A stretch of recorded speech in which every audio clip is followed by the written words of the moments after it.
तर मुख्यमंत्री एकनाथ शिंदेंनी केलेल्या ट्विटवरनं संजय राऊतांनी हल्लाबोल केलाय। मुख्यमंत्र्यांनी ज्यांना ट्विट करायला ठेवलंय त्यांना आधी नीट ट्रेनिंग द्या असा टोलाच राऊतांनी हाणलाय। जिथे खऱ्या शिवसेनेची स्थापना झाली तिथेच आमचा मेळावा होणार, शिंदेंच्या शिवसेनेची स्थापना सुरतमध्ये झाली असं म्हणत राऊतांनी ही टीका केली आहे।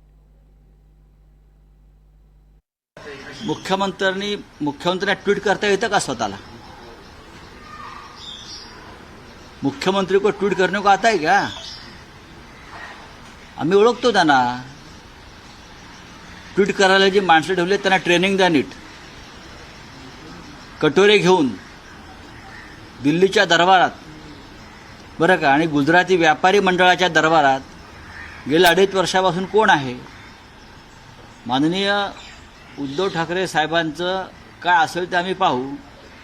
गुजरातच्या दरबारात 2.5 वर्षापूर्वी सुरतला भांडी कोण घासायला गेलं होतं? मोदी शहांची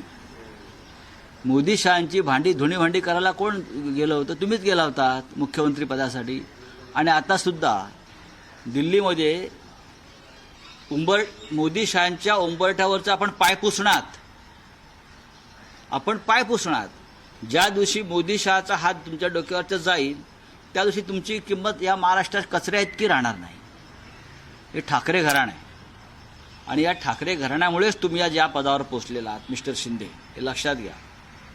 आणि ठाकऱ्यांवर बोलताना आपलं पूर्वायुष्य काय होतं ते, जसं मी कालच म्हणालो की दसरा मेळावा घेणार आहेत हे लोक, मुंबईत घेऊ नका। तुमची दसरा मेळाव्याची जागा कुठे आहे? सूरत, जहां उनके शिवसेना का जन्म हुआ। 2.5 साल पे उनके पार्टी को तो 2 साल हो गए, 2.5 साल हो गए। तो 2 जगह है वहाँ ये लोग उनका दसरा मेळावा ले सकते हैं। सूरत, क्योंकि उनकी पार्टी का जन्म सूरत में हुआ है, नहीं तो गुवाहाटी कामाख्या मंदिर के सामने या रेडिसन होटल में जहाँ वो लोग बैठे थे 1 महीने तक। एक तो उनका दसरा मेळावा गुवाहाटी में होना चाहिए या सूरत में।